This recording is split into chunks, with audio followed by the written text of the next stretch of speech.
Agradezco infinitamente, en primer lugar, a mis invitadas que se levantaron en domingo, que se descansa, pero agradezco también mucho al jefe de la Jurisdicción Sanitaria 04, al doctor Cristian Giovanni Montes Mares, quien como siempre hace eco de las solicitudes que le hacemos desde este espacio para hablarle a usted de prevención.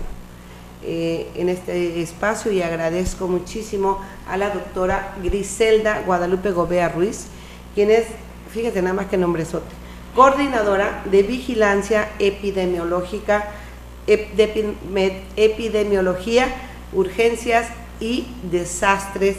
Está descuadrada acá mi amiga para que me la enfoques. No, ahorita se acomodan acá la cámara. Y ella está con nosotros para hablar, ahorita le digo de qué temas, y también agradezco a la licenciada en enfermería Heréndira Ortega Pineda, quien es la responsable del programa de vacunación universal. Hoy vamos a hablar de dos grandes temas. La influenza, que es una realidad que existe, les repito, en mi familia, en enero falleció una persona, no lo tomábamos tan en serio, y vamos a hablar precisamente qué es la influenza y también de algo, del ébola, que lo veíamos por África, lo escuchamos ahora en Texas, y como decía al inicio de este programa, ¿quién no tiene un familiar, un amigo que vive ahí, que es el ébola? Y sobre todo la prevención. Así que inicio con usted, doctora, si me hace todo favor. Buenos días, gracias por acompañarnos. Hola, muy buenos días, señora, muchísimas gracias por la invitación. Buenos días a todos.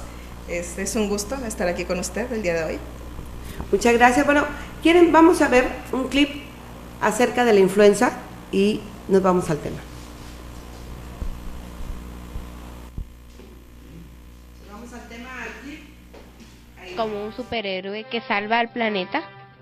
La influencia H1N1 es una enfermedad que ha creado mucho miedo en todo el mundo, pero la mayoría de la gente no sabe qué es y por lo tanto no sabe prevenirla.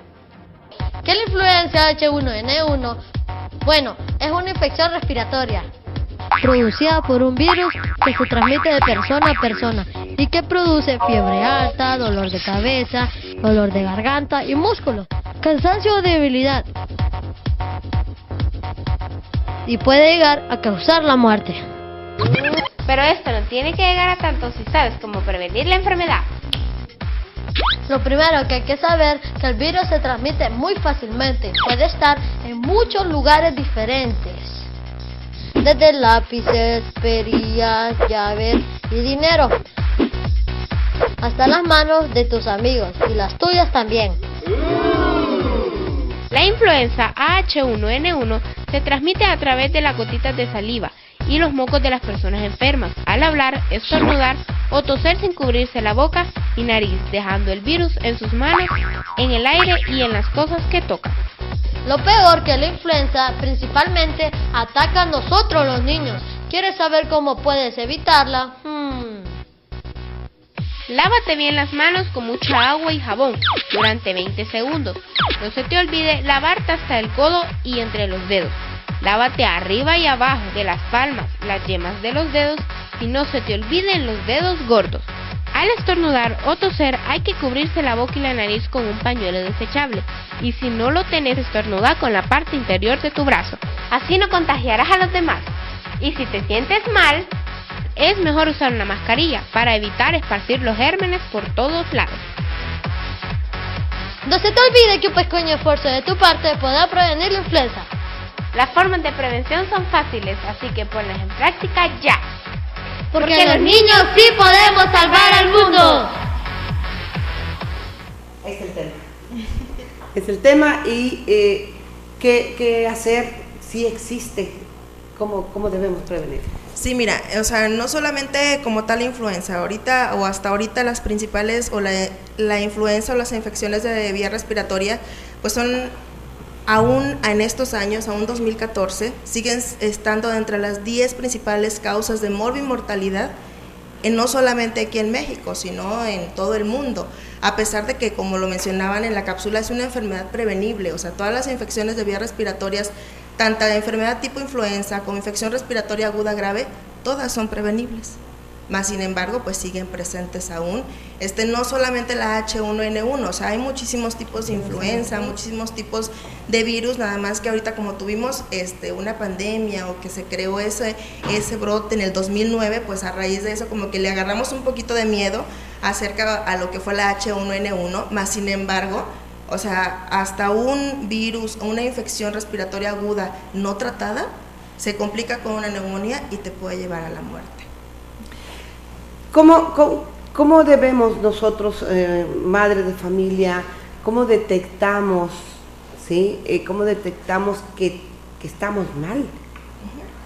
Mira, ahí nosotros, bueno, cuando tú acudes a un centro de salud o cuando ustedes acuden a un centro de salud, si se fijan, siempre damos medidas de alarma a todas las madres, sobre todo, como mencionaban igual en la cápsula, las personas que corren más riesgo son los que son menores de 5 años, los adultos mayores de 65, las mujeres embarazadas o algunas personas que tienen están inmunocomprometidas, es decir, diabético, hipertenso, el asmático, el paciente que padece de enfisema, el paciente fumador, o sea, no propiamente el VIH, o sea, no solamente por el consumo del tabaco, sino por el daño que ya le hizo el tabaco al pulmón, es que nos hace más propensas a que alguna infección se complique. Entonces, yo como madre, ¿qué voy a hacer si mi hijo es menor de 5 años, cae en el grupo de riesgo?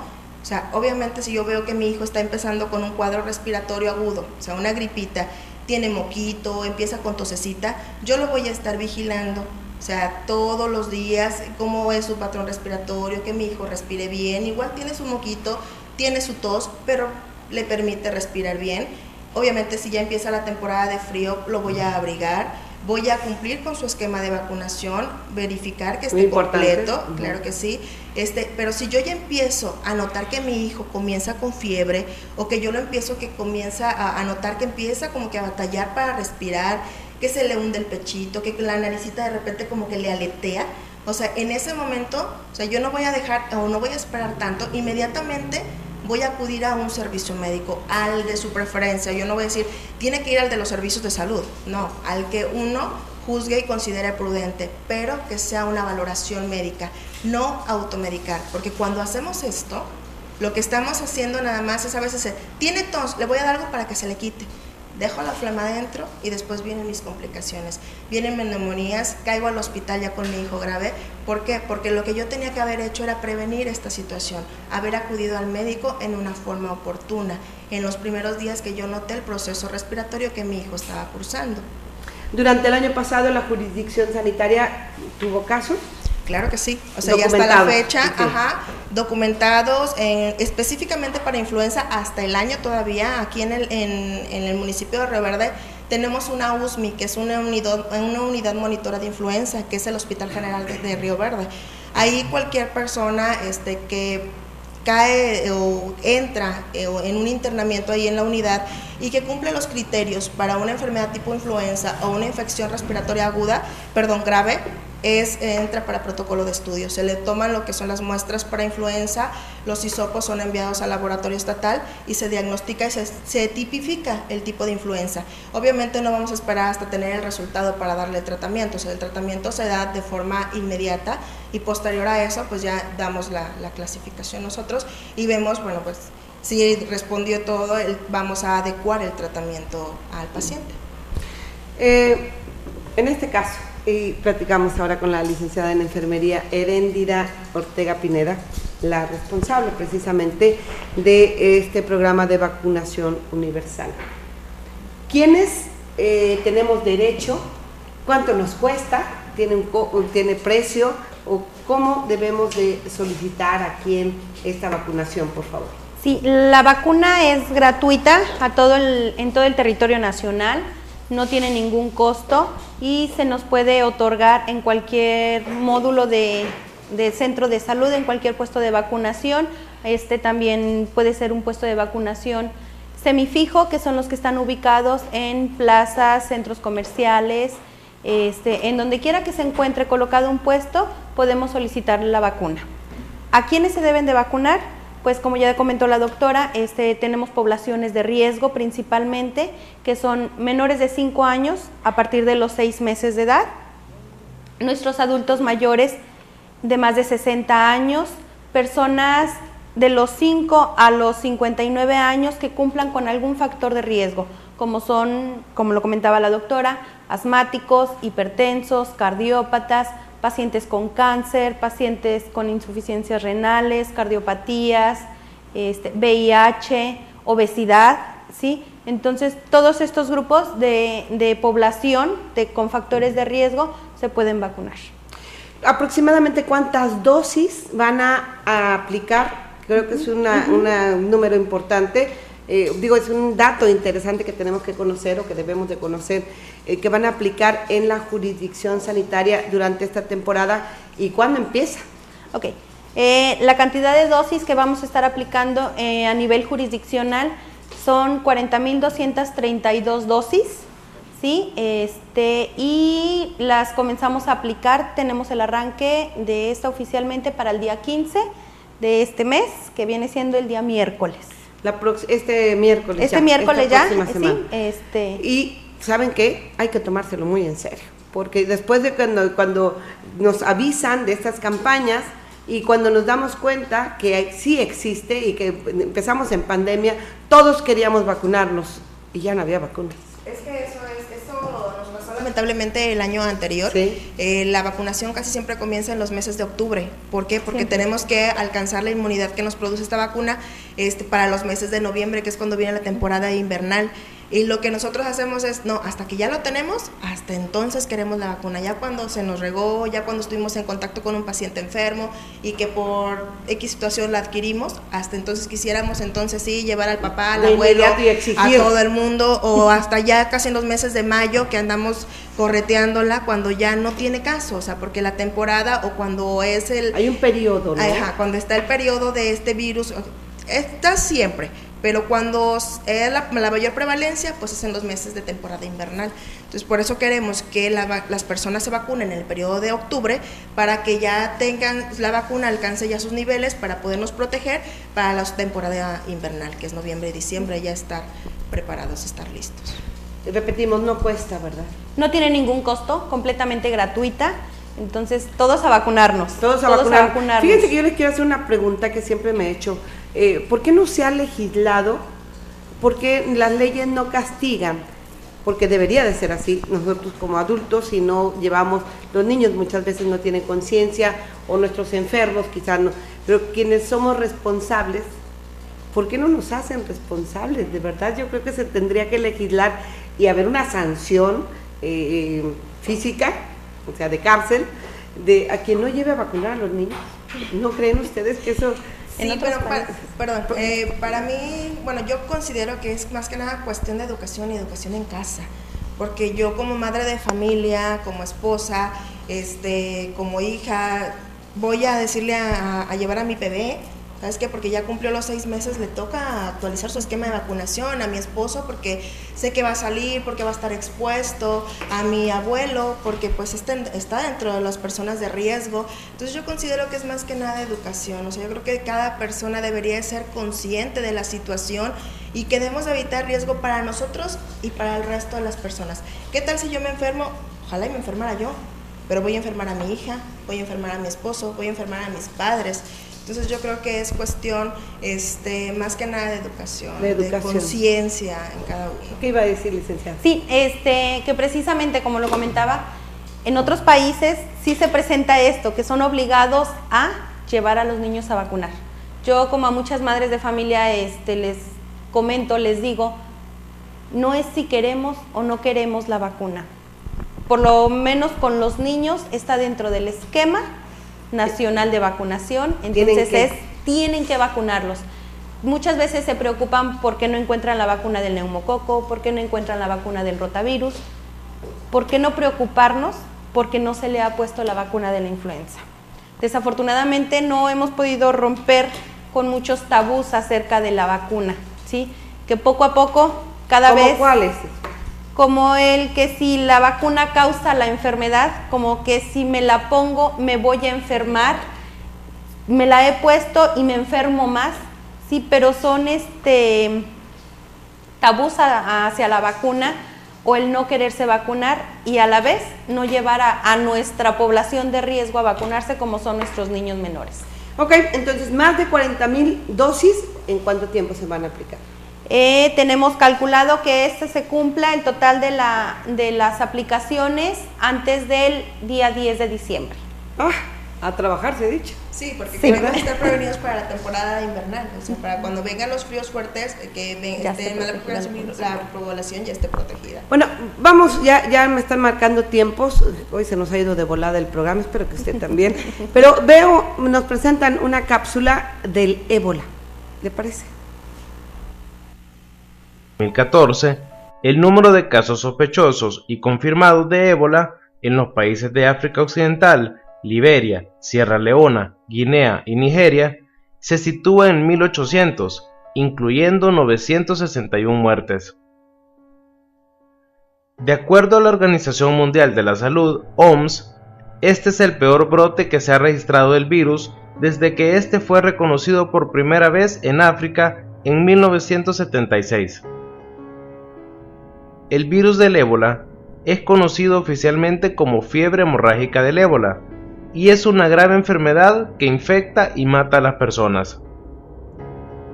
Desde que ébola fue descubierto, se han reportado cerca de 4.000 casos y más de 2.400 muertes según la OMS, esto incluyendo el brote actual.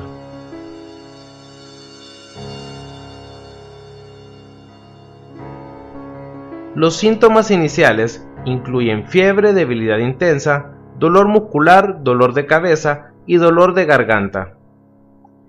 Estos síntomas son seguidos por vómitos, diarrea, erupción cutánea, deterioros de la función renal y hepatítica, así como la hemorragia interna y externa. Los síntomas suelen aparecer 8-10 días después de la infección, de acuerdo con los Centros para el Control y la Prevención de Enfermedades. OMS dice que en la prueba de laboratorio de los individuos contaminados se muestra un bajo recuento de glóbulos blancos y de plaquetas.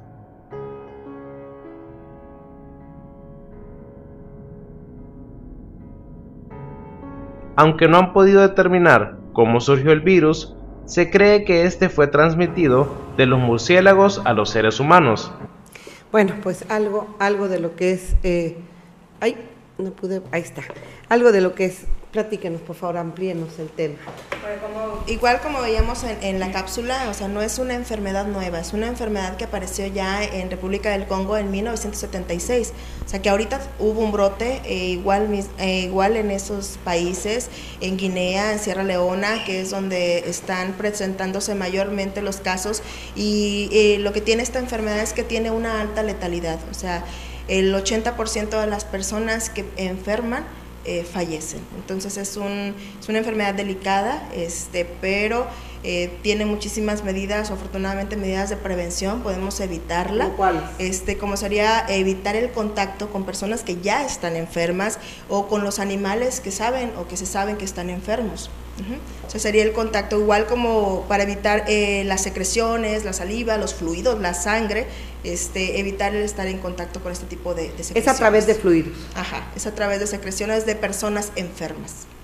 Y en México, afortunadamente, no se sabe ningún caso. No, hasta ahorita con la información que tenemos en el Sistema Nacional de Vigilancia Epidemiológica, hasta el 10 de octubre, no teníamos ningún caso registrado en México. Lo más cercano fue el de Texas, a donde afortunadamente la persona aún sigue con vida, enfermó, pero sigue con vida. Fue un caso importado de esas regiones. ¿Qué debemos de hacer cuando sospechamos los síntomas más característicos? ¿Cuáles serían? Si ustedes se fijan, como se escuchaba en la cápsula, son unos síntomas hasta cierto punto muy inespecíficos, porque te habla de que vas a tener fiebre, vas a tener cefalea, o sea, es dolor de cabeza, vas a tener dolor de cuerpo, vas a tener sangrados de repente por la nariz, por las encías, problemas hepáticos, problemas renales, baja de plaquetas que te van a producir esos sangrados, pero que no entre ese pánico hacia lo que somos los que habitamos en esta región, porque puedo tener yo todas estas características, pero debemos de tener el antecedente de haber viajado a estas zonas o haber estado en contacto con alguien enfermo que venga o que provenga de estas zonas. Por lo tanto, si yo tengo estas manifestaciones clínicas, hay que hacer un diagnóstico diferencial con algo que tenemos aquí en la región, que es el dengue hemorrágico, porque si ustedes se fijan, las características son muy similares. Ok, era importante porque nadie sabíamos qué es el ébola, cómo da, y pues afortunadamente aquí no hay, ¿verdad, licenciada? No. Y pues, ¿no hay vacunas? No hay ninguna vacuna todavía Para que eso. nos ayude a prevenir el ébola. Únicamente medidas preventivas. Medidas preventivas, exactamente. Las vacunas son para otro tipo de enfermedades y de otro tipo de contagios. El ébola se contagia, como ya lo comentaba la doctora, mediante fluidos corporales. Sí, entonces. Así que no bueno, controlado el asunto aquí en nuestro país. Aquí en nuestro país, afortunadamente, pero no por eso vamos a bajar la guardia, o sea, vamos a estar previniendo, vamos a estar identificando los casos y ante cualquier situación, pues acudir a una valoración médica. Bueno, pues por hoy ha sido todo. Yo les agradezco muchísimo que hayan venido y por favor, algo para concluir. No, pues al contrario, muchísimas gracias a ustedes, a todo el auditorio, y los invitamos al arranque de nuestra semana, bueno, la aplicación de influenza. Ahorita ya se van a estar distribuyendo a partir del día lunes en todas las unidades de salud para el arranque oficial, que sería el día 15 de octubre. En todas las unidades es totalmente gratuito. Ahorita por lo pronto, población de riesgo, hay que estar al pendiente porque tenemos dosis para toda la población. Muchísimas gracias, doctora, muy amable. Doctora, por habernos acompañado. Gracias. Doctora Griselda Guadalupe Gobea Ruiz, coordinadora de Vigilancia Epidemiológica, Urgencias y Desastres. Muchísimas gracias, licenciada. Muchísimas gracias. No, nada más, gracias por la invitación y recordar que la vacuna es completamente gratuita y el día 15 todos a vacunarnos. ¿Sí? Buscar nuestros puestos de vacunación, todos los centros de salud ya van a tener la vacuna disponible para que toda la población, como lo comentaba la doctora, sea vacunada. Licenciada en Enfermería, Heréndira Ortega Pineda, responsable del programa de vacunación universal. Muchas gracias. Agradezcanle muchísimas gracias al doctor Cristian de nuestra parte también, por favor. Vamos a mensajes, no le cambie, hablamos de salud, va a haber, muy importante, la salud mental. Va a ver qué tema. No le cambie, regresamos.